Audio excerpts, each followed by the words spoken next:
Hello viewers, welcome to our channel. నా పేరు Charan. BJP కార్యాలకి G Huzur అంటున్న టీడీపీ ప్రభుత్వం. ఎస్, బీజేపీ గతం నుంచి కూడా ఈ ప్రైవేటీకరణ విషయంలో చాలా మొండిగా వ్యవహరిస్తూ వచ్చింది. అనేక ప్రభుత్వ సంస్థలను ప్రైవేటీకరణ చేస్తూ పోయింది. సో ఏపీలో కూడా ఈ స్టీల్ ప్లాంట్ విషయంలో దాన్ని ఎలాగైనా ప్రైవేటీకరణ చేసి తీరతామని చెప్పేసి ఎన్నో సంవత్సరాల నుంచి బీజేపీ చెప్తూ వస్తుంది. దానికి సంబంధించి అనేక ఉద్యమాలు జరిగాయి. స్టీల్ ప్లాంట్ ఉద్యోగుల ఉద్యమాలు, అలాగే పవన్ కళ్యాణ్ కూడా దాంట్లో పాల్గొన్నారు. సో ఇన్ని జరిగిన తర్వాత ప్రస్తుతం ఇంకా బీజేపీ అదే స్టాండ్లో ఉంది. బీజేపీ ఎలాగైనా సరే దీన్ని ప్రైవేటీకరణ చేస్తామంటూ ఇప్పుడు కొత్తగా మళ్ళీ దానికి సంబంధించి మార్గదర్శకాలు మొదలుపెట్టింది అనమాట. సో దీనికి చంద్రబాబు సరే అన్నాడని చెప్పేసి వార్తలు వస్తున్నాయి. ఎస్, అంటే స్టీల్ ప్లాంట్ని ప్రైవేటీకరణ చేయడానికి చంద్రబాబు ఎందుకు ఒప్పుకుంటున్నారు?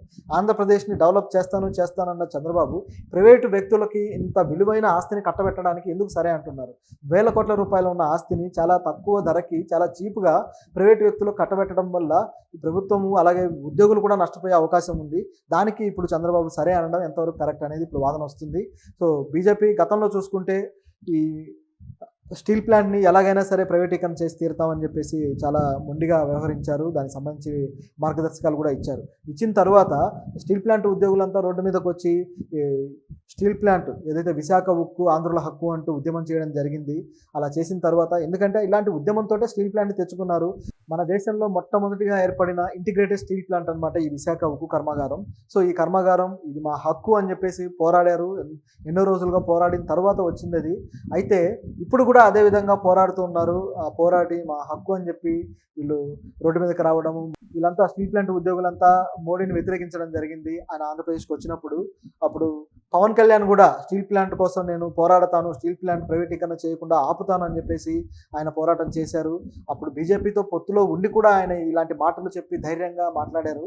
కానీ ఇప్పుడు మాత్రం ఆయన ఆధ్వర్యంలో ఏర్పడిన కూటమి ప్రభుత్వమే ఇప్పుడు స్టీల్ ప్లాంట్ని ప్రైవేటీకరణ చేస్తూ ఉంటే పవన్ కళ్యాణ్ మరి నోరు మెదపరా అన్నిటికీ ఆయన కూడా జీ హుజూర్ అంటూ తలాడిస్తాడా మరి తెలియదు. సో ఈ స్టీల్ ప్లాంట్ ఒకసారి దీని కెపాసిటీ చూస్తే దాదాపు 7.3 మిలియన్ టన్నుల కెపాసిటీ కలిగిన ఉక్కును ఉత్పత్తి చేస్తుంది. ఇంత కెపాసిటీ కలిగింది ఈ ప్లాంట్. అలాగే అక్కడ భూమి కావచ్చు, అలాగే దాని వాల్యూ కూడా వేల కోట్ల రూపాయల వాల్యూ ఉన్నది. సో దీన్ని చాలా తక్కువ ధరకి ప్రైవేటు కంపెనీలకు అప్పగించాలని ప్రభుత్వం ప్లాన్ చేస్తుంది. అయితే ఈ మేరకు కేంద్ర ఉక్కు మంత్రిత్వ శాఖ నివేదిక కూడా ఇచ్చింది. ఆ నివేదిక ఇచ్చిన అనంతరం కేంద్ర మంత్రిత్వ శాఖ సంబంధించి విశాఖ స్టీల్ ఫ్యాక్టరీలో సబ్సిడరీస్ కానీ అలాగే జాయింట్ వెంచర్స్ కానీ ఏవైనా ఉంటే దానికి సంబంధించినవన్నీ వాటిని వెనక్కి తీసుకొని కొత్తగా మళ్ళీ మార్గదర్శకాలు ఇచ్చే అవకాశం ఉంది.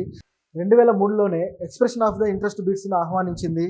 అయితే ఆ నివేదికని వైఎస్ జగన్మోహన్ రెడ్డి ప్రభుత్వం కాస్త పోరాడి అడ్డుకుంది.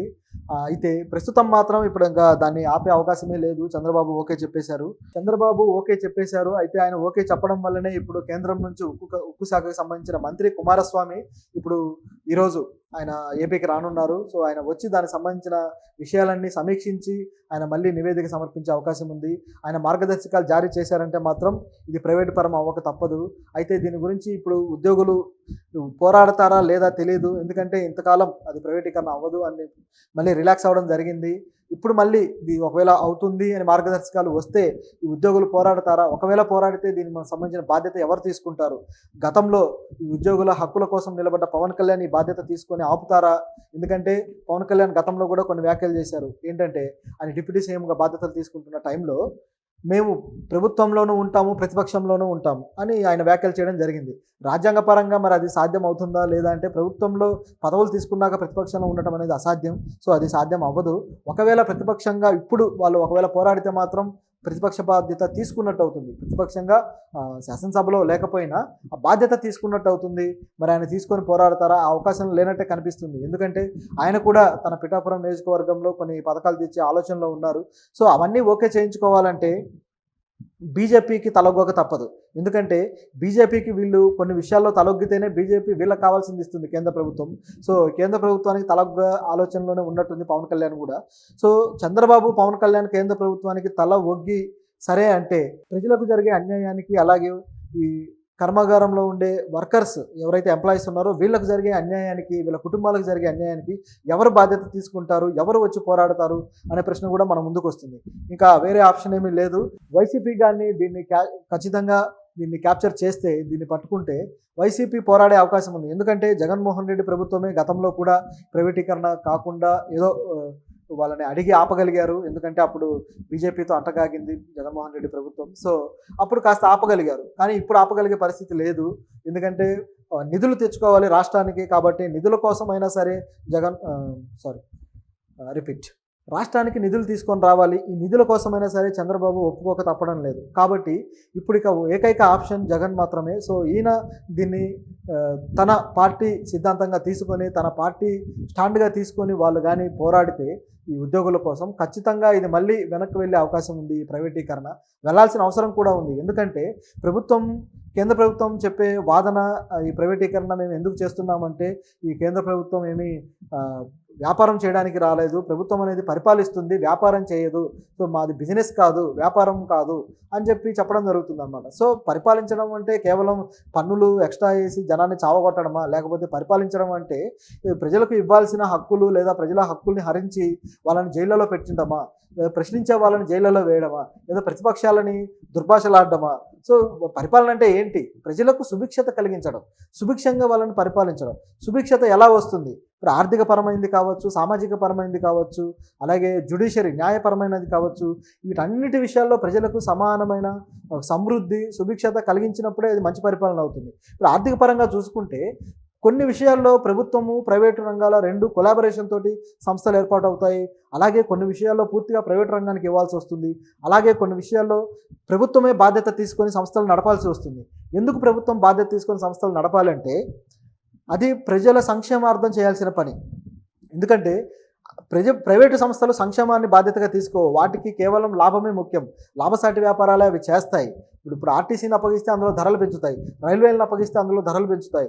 ఇప్పుడు బిఎస్ఎన్ఎల్ లేదా ఎల్ఐసి దీన్ని అప్పగిస్తే అందులో వాళ్ళకు కావాల్సిన లాభానికి సంబంధించిన ప్రాజెక్టులే తీసుకొస్తారు అందులో సైతం.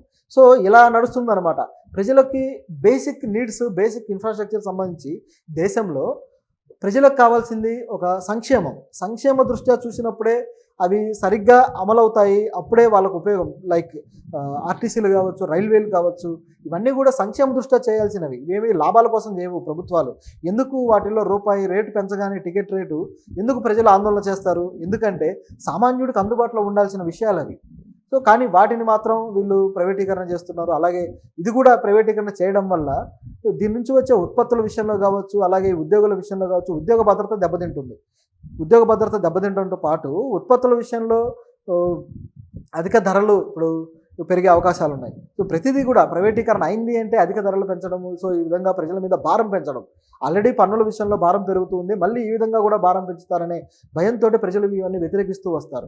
సో ఇంకా ఈ ప్రభుత్వానికి కనువిప్పు కలగకపోతే, ఇంకా ఈ ప్రభుత్వానికి బుద్ధి రాకపోతే మరి ఇక ప్రజలే బుద్ధి చెప్తారు. ఎందుకంటే ఈ ప్రజల సంక్షేమార్థం పరిపాలన చేయని ఏ సంస్థ అయినా, ఏ ప్రభుత్వమైనా సరే దెబ్బతినక తప్పదు. ఇంకో వాదన కూడా ఉంది. ఈ ఫ్రీబీస్కి వ్యతిరేకము, బీజేపీ ఫ్రీబీస్ని అంగీకరించదు అని చెప్పేసి అనేక సార్లు మోడీ చెప్పడం జరిగింది. కేంద్ర ప్రభుత్వం ఫ్రీబీస్ని వ్యతిరేకిస్తుందని. ఇలాంటి జగన్మోహన్ రెడ్డి విషయంలో కూడా ఇలాంటి ఆరోపణలు చేశారు. అలాగే ఢిల్లీలో కేజ్రీవాల్ ప్రభుత్వంలో కూడా ఈ ఫ్రీబీస్ మీద వ్యతిరేకంగా వ్యాఖ్యానించడం జరిగింది. ఇన్ని వ్యాఖ్యలు చేస్తున్నప్పుడు వాళ్ళు ఫ్రీబీస్ దేనికి ఇవ్వాలి, దేనికి ఇవ్వకూడదు అనే క్లారిటీ ఆ ప్రభుత్వాలకు ఉంది. ఒకవేళ లేనప్పుడు ఆ విమర్శలు చేయొచ్చు. కానీ ఆ ప్రభుత్వాలు ఫ్రీబీ ఇవ్వాల్సిన అవసరం ఉన్నవి, సంక్షేమార్థం చేయాల్సిన పనులు ఏవైతే ఉన్నాయో వాటికి మాత్రమే ఫ్రీబీస్ ఇస్తున్నారు, సంక్షేమాలు చేస్తున్నారు. సంక్షేమం లేకుండా కేవలం ఈ ప్రజలు అనేవాళ్ళు ప్రభుత్వానికి ఒక కస్టమర్లలాగా, ప్రభుత్వం ఒక కార్పొరేట్ వ్యవస్థలాగా పనిచేస్తే మాత్రం ప్రజల నుంచి దోచుకోవడం, రాబందులా దోచుకోవడం తప్ప మరొక మార్గం ఏది కనబడదు ప్రభుత్వానికి. ఆ విధంగా ఈ కేంద్ర ప్రభుత్వం చేస్తున్నట్టు కనిపిస్తుంది. ఈ ప్రైవేటీకరణని ఎంతో కొన్ని విషయాల్లో అవసరం, ప్రైవేటీకరణ కూడా కొన్ని విషయాల్లో అవసరం. ఇప్పుడు ఐటీ సెక్టర్ మొత్తం ప్రైవేటు వ్యక్తుల చేతుల్లోనే ఉంది కదా. ఐటీ సెక్టర్ ఏమీ ప్రభుత్వం నిర్వహించట్లేదు కదా. ఇదొకటే కాదు, అనేక సేవా సంస్థలు, ముఖ్యంగా సర్వీస్ సెక్టర్ ఏదైతే ఉందో ఇదంతా ప్రైవేటు వ్యక్తుల చేతుల్లో 90% ఉంది. ఇది కేవలం కొన్ని పరిశ్రమలు, ఇలాగే పరిశ్రమలు కూడా అలాగే